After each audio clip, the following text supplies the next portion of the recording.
Guybrush Threepwood, as I live and breathe. How have you been? Good. How's Elaine? She was always my favorite governor. Also, she covered your tab when you stopped coming in. She's good. No pieces missing. Kids yet? Whoa, easy there, Tiger. I'm still in my juvenile phase myself. That's what Elaine says anyway. Well, tell her I say hello. Do you know where I can buy a mop? Buy? You don't want to buy a mop. I think I do. The mop is the formal tool of a cook. Not as clumsy or random as a dish rag. An elegant tool for a more civilized cleaning. You cannot hope to succeed with the mop of another. I can't? You must construct your own. A single, perfect instrument that you will keep and use for a lifetime. Well, let's hope it doesn't come to that. Once you build it, the mop will become your constant companion, your tool, and a ready means of defense against spills of all kinds. Build it? The wood is the heart of the handle. The heart is the handle of the cook. You are one. Not helpful so far. You must find a particular tree. A tree uniquely suited to the handles of mops. Carve your handle from a limb of that tree. Any questions? How do I find the mop handle tree? I can't tell you exactly where it is, because this is your own personal journey. What kind of wood is the tree? That is something you must discover for yourself. What about the head of the mop? Oh, you have to have one, of course, but pretty much anything will do. It's mostly about the handle. Are you sure I can't just buy a mop? Yours, for example. No, you've got to make one. Trust me on this. Okay, I guess I'll do it. What's wrong? You gave the story the wrong title. It should be called Mop Quest. When do we get to the piratey parts? Well, even the coolest professions involve more mopping up than you would think. It seemed crazy to me at the time, too. But don't forget, it was all so I could board a ship, take command, and sail to Monkey Island. But first, I had to make a mop. Well, it's definitely a mop. Stay away from my mop. Looks like a mugshot.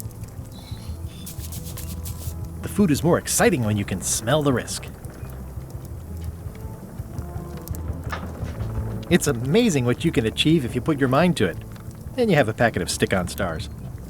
Pests or garnishes? A good cook sources local supplies when he can. Active little guys, aren't they?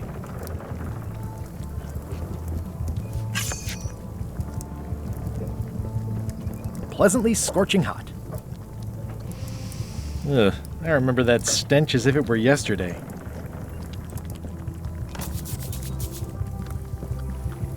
The plaque says, "In memory of looming seagulls of old."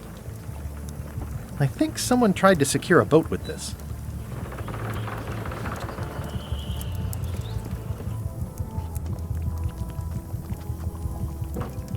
Pleasantly scorching hot.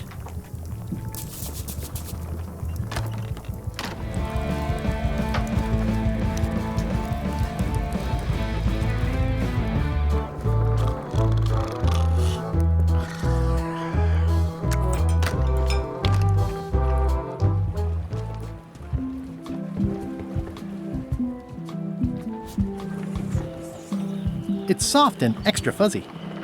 It's hopeless.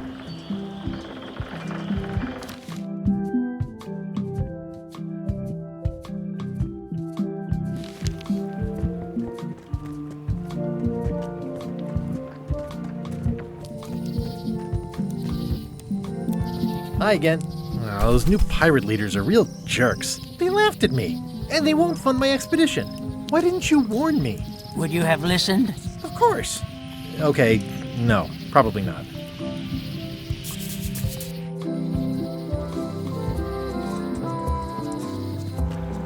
Wow, it's worse than I imagined. The window's all boarded up, and it's very dark in there. Is that an old toothbrush? The assets of this establishment have been seized to settle a class action lawsuit. Have a nice day. It says, Tan's previously owned vessels. So sad. Stan's used to be the best place to buy used ships. I remember when these torches lit up Stan's previously owned vessels like a carnival. This used to be such a bright, cheery place. It always looks bigger on this side of the island. There was a time when every mooring would be filled with one of Stan's used ships. It's sad to see the shipyard like this.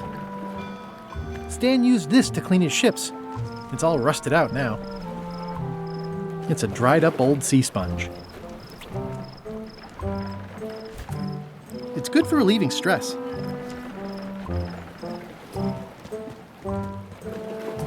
Oh, I remember the first time Stan tried to fleece me.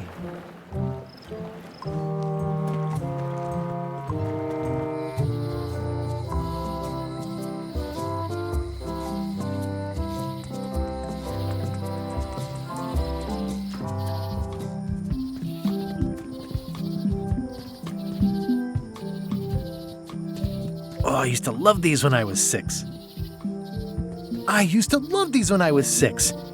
Until I got trapped in one for 2 days. I think they're illegal now. Museum of Pirate Lore. Hi there. Welcome to the Melee Island Museum of Pirate Lore. I'm Conrad, the curator and docent here. I also edit the Pirate Times newsletter. Here, take my business card. Thanks? The museum showcases the largest collection of pirate memorabilia in the Caribbean. Or on Melee Island at the very least. The provenance of each item has been very carefully researched and fact-checked by myself and my team. Authenticity is our watchword and our pledge. Feel free to explore, and if you have any questions, just ask. Eye patch worn by Captain John Laney, the Pirate of 1,000 Faces. There's some very tiny writing on it. The display case is locked. What can you tell me about this eye patch? That's the pride of the collection. It belonged to Captain John Laney, the Pirate of 1,000 Faces. Supposedly, it had voodoo powers that would disguise him. I tried it on though, and nothing happened.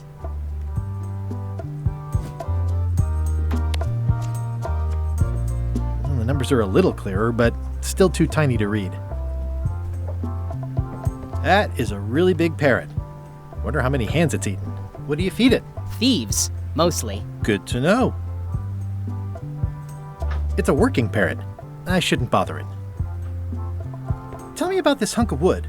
That's an original plank from the Golden Hind, autographed by Francis Drake himself. What was this cinder you've got on the wall? Oh, that. Yeah, that was an unsent love letter written by Elaine Marley while she was governor of the island. What? Elaine? The recipient was referred to only as Plunder Bunny. That's me! It was a really touching letter. Unfortunately, I put the candle too close to it. What did it say? Tell me what she said. Oh, you know, love letter stuff. Honestly, I don't remember a word of it, but it was touching. Thanks a lot. That's a nice oar. The one with the coffin, yeah. The coffin had a lot of water damage when I got it from the voodoo lady in town, but I managed to restore it. It was used by a certain well-known captain in a daring escape from a Turkish prison. The water damage is actually from the swamp on Scab Island. Unlikely. The prison in question is nowhere near Scab Island. I'm just trying to help. Thanks. I've got it under control. What's the significance of the peg leg? That belonged to the infamous Peg Leg Patty. She used to hide a spare cutlass in it, in case of capture. Sadly, that's the reason she's no longer with us. What's the story with the wanted poster? That is the earliest known wanted poster for Captain Kate Capsize. You can tell how notorious she was by the huge number of crimes listed there. Very impressive. I got it from a collector on Fat Island. Those are my own crimes, actually. I was pretty much public enemy number 1 on Fat Island at the time. I stuck Kate's picture on there so she'd get thrown in jail. That would never work. Nobody's that clueless in real life. You don't believe me? It's not a question of belief. Never mind. It's not important.